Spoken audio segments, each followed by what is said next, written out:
everyone, New Philadelphia. My name is Pastor Berthelo, like you already know, and I'm here in Clarkston, Georgia. We're having a great time on this mission trip, and so to kind of invite you in and let you know just a little bit about the trip so far, I got the blessed opportunity to interview two of your very own, to hear their thoughts. So I'm gonna get out the way, and I'll let them tell you about their experience here in Clarkston. This is my first mission trip. The first 2 years ago, when I was supposed to go on the first one, she ended up being pregnant in the summer with our son. And last year, we were supposed to go to the Virgin Islands. Like 3 days before we were going to leave, I caught COVID, so I wasn't able to go. So this is actually my first mission trip, and this just has been a great experience so far because, you know, I didn't know what to expect coming in, but I just knew coming in that God was going to do something. And since I've been here, man, it has been a great experience. Not only being able to serve in a different capacity on a domestic mission trip, but just the fellowship that you have with those who are on the mission trip. The devotions that we do early morning, the devotions that we do at night before going to bed, being able to pour out what God is trying to pour into us, and being able to receive healing, being able to receive restoration, to be prayed for, to be prayed with, to increase and sharpen ourselves in the Word of God has been an amazing experience. And then just be able to take in that to go out and serve God and be intentional about serving God and being intentional about sharing the gospel with other people. So thus far, this has been a really great experience. I just want to encourage anybody, if you haven't gone on a mission trip yet, you know, make it your duty to go on one because it really is a life-changing experience. Yeah, I really would echo that. I would say that, you know, usually when a team goes on mission trips, they come back and they tell us all about the experience. And this is also my first mission trip, but the thing that I'm realizing is that a mission trip is just as much for you, if not more, than it is for the people that you're serving. And I know Sam, you know, one of the guys that we're working with here, he said that, right? He said, like, yes, you're coming here to be a blessing to the people, but the people are also a blessing to you, because in you being here, you're spending more time with God. You're learning more about God. God is revealing more to you, and you can then take that back to your home and use that in your life. And I just think that's something that you don't really think about because you're like, oh, you know, I'm on missions. I'm here to serve the community. I'm here to help the people. But no, you're actually really being blessed. And to your point, like the devotionals that we do, the vulnerability, the relationships that we're building with each other is just going to make us a stronger family so that when we go back home, we can really come together and do the work of the Lord.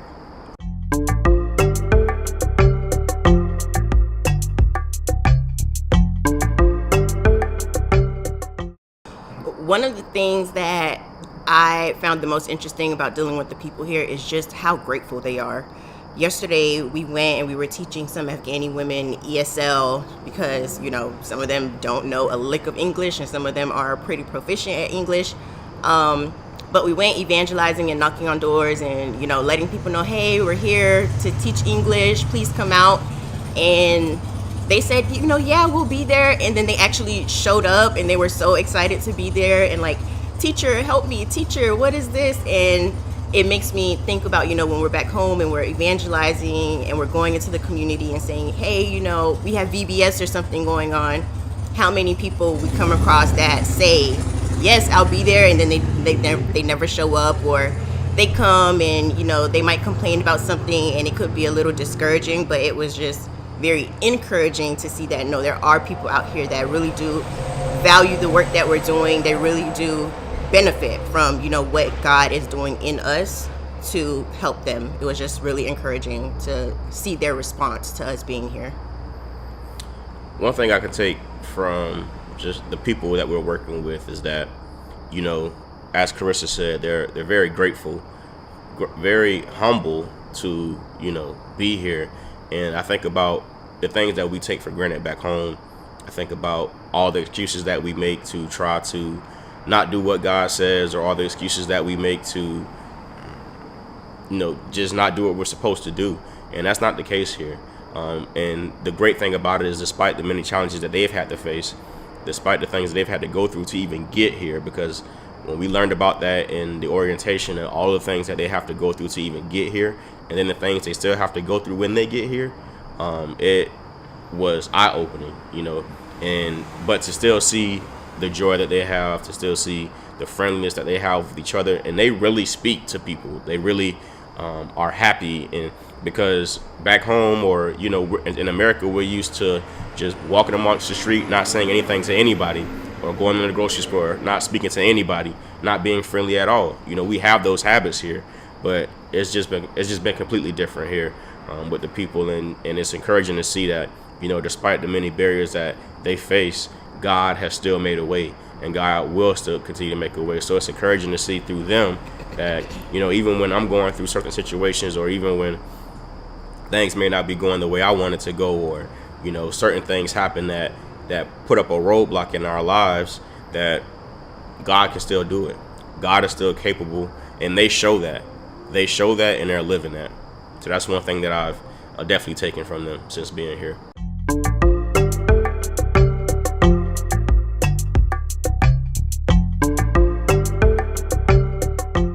Well, for refugees, it's definitely a term that's just thrown out there, not people really understanding what that means. And a refugee is somebody who had to flee from their homeland simply because of persecution for what they believe in, or simply because of war that's happening inside of their families. And that process that they have to go through, going to a refugee camp. And even when you go through a refugee camp, you have to still apply to be considered a refugee, and you have to go through this whole interview process to where you possibly could get to be a refugee or not. And it's difficult, and there are so many things that there was this lost simulation that we had to do, where we went through this whole experience where we had to take note cards, and we had to write down things that were valuable to us, like our families, our hobbies, all these other things, and the facilitator will come around and just take it, and without even knowing what we have written on our card. I think I only had, out of the 4 people that I wrote down that I valued, were my wife, my son, my brother, and my mother. And by the time of the end of the simulation, I only had my wife left. And so I didn't have my son, I didn't have my brother, I didn't have my mother, and it was simply out of my control. And these are things that the refugees actually go through. They actually have their family taken away from them. They actually see people in their family that they love die simply because they're trying to flee from a country that's either in war or a threat to their life. And so, this is something very serious. And again, that process that they have to go through is very intense, and it's not always guaranteed. And you would think a refugee camp, she actually posed a question, a refugee camp, how long do you think that they are at what's the average number of years of refugees at a refugee camp? I said 3 years. Actually I said 1 year, but the answer was actually 17. So the average years of a refugee being at a refugee camp is 17 years of life before they actually move and go somewhere else. And the guy Sam, who Carissa spoke about earlier, he is a refugee. He did come from a refugee camp. He was born in a refugee camp, and he was there until he was 15 years old, until he finally relocated to the U.S. So there's a lot, like that's barely just scratching the surface, but there's just a lot about refugees that we did not know. That's just a little bit that I can share from our remembrance. Yeah, I would say one of the things that I really took away about refugees, to your point, Bobby, is like we tend to look at refugees, immigrants, quote unquote foreigners in our country the same way, and we don't really understand that background that they have. And that lost simulation really put it into perspective that these people didn't come here willingly. They may or may not be happy to be here, but they've lost a lot. They've experienced a lot. There's a lot of trauma behind them just simply being in our country. And the least we can do is extend a bit of kindness, extend a bit of grace, give them a smile, give them a hello, let them know that they're not here alone. It was shocking to me to see kind of the lack of support and resources that they have, not because they don't exist, but just because there's not enough people to help them understand the resources that they have available to them. There's not enough hands to help, and we did a lot of talking about how there's many members to this one body, right? And we all have a part to play, and it makes me think about how many of us are not playing our part to where these people can come into our country. And understand, hey, there are resources. Hey, let me help you, I don't know, put a couch in your living room. Hey, let me help you understand how to get your kids enrolled in school. It's just a lot of compassion that we're not extending to refugees. And I think understanding their background and their stories and, why exactly it is that they're here is really going to be beneficial for us as we go back home, to not see people as just people, but to understand that there is a background there. They do have a story behind them, and there could be something that we could be doing to help them.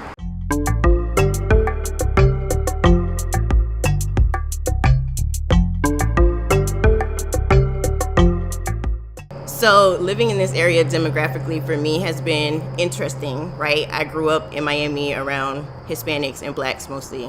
Then I came to Tampa/St. Pete, and now I'm around Blacks and Hispanics mostly again. But coming here, you see people from literally all countries, right? And when we went to church on Sunday, there were so many different people there, and they were all in this room talking to one another, laughing and sharing stories. And that was an experience I've never been a part of, because I've never been on a mission trip, honestly, to see those sorts of interactions happening. But scripture talks about how in Colossians 3, when, we're talking about putting on our new self, and how above all of those things, we should be putting on love, because love binds us together in perfect harmony. And that is what I'm experiencing here with this demographic. You see people from different backgrounds, different skin colors, different cultures, but they're coming here together as one people, loving on one another, helping one another, supporting one another. And, the language barriers don't matter. The cultural barriers don't matter. It's no, we're all here. We love God. We're going to come together and do what needs to be done to serve the people. And I think that's just a beautiful thing to be able to witness.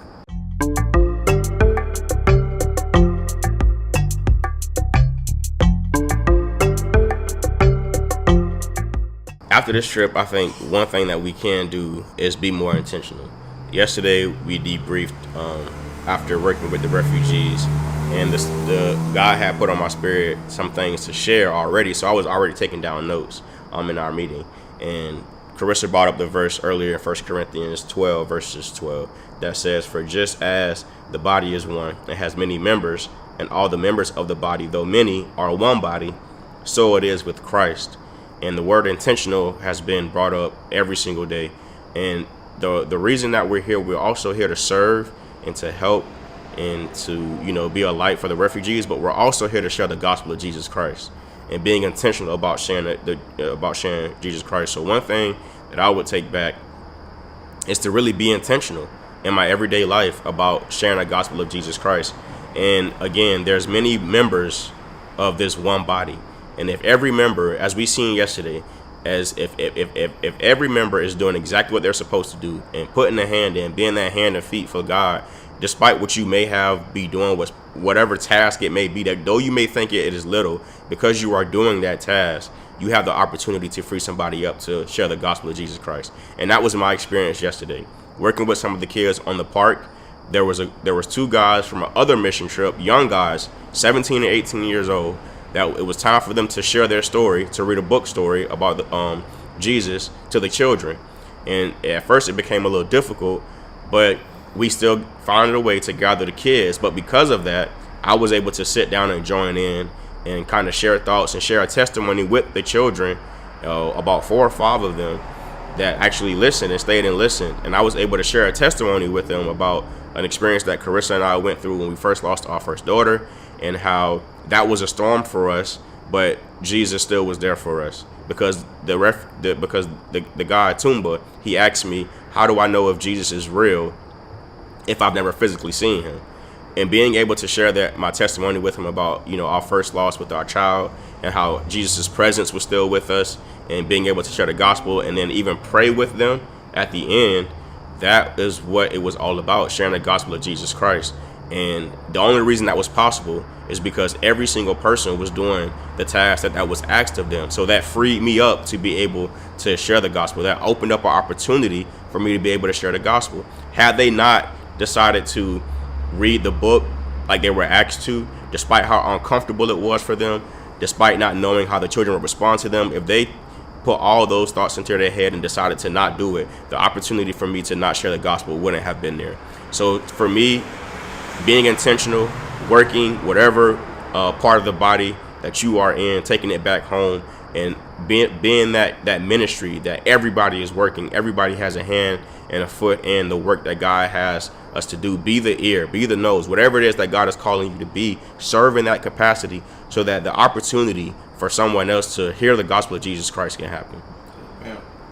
Yeah, I would say in addition to that, being here, we've done a lot of different things. We've put backpacks together with technology so that the gospel can be shared. We've taught English. We've played with kids. We're going to be doing a food drive today. So I think taking this experience back home, what we can do is just not put God in a box. It's very easy for us to, get stuck in we have to do VBS to reach the kids. We have to do Bible study to reach the people.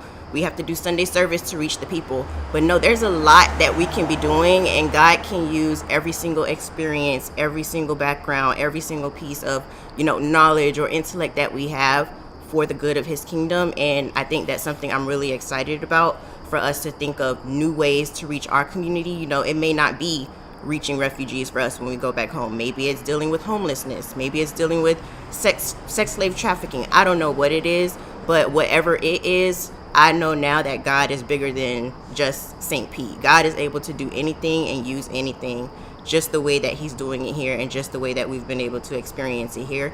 And I'm really excited about that. All right, well, thank you guys for tuning in, but it's actually 7 o'clock here, which means it's time for devotion. We don't have time to be sitting here talking to y'all, parlaying. It's time for us to get back to work because, like I said, it's been morning devotion, evening devotion. It's been work, but we're excited about it to serve God. So, like I said, I'm going to be quiet. It's time for us to go. See y'all. Peace.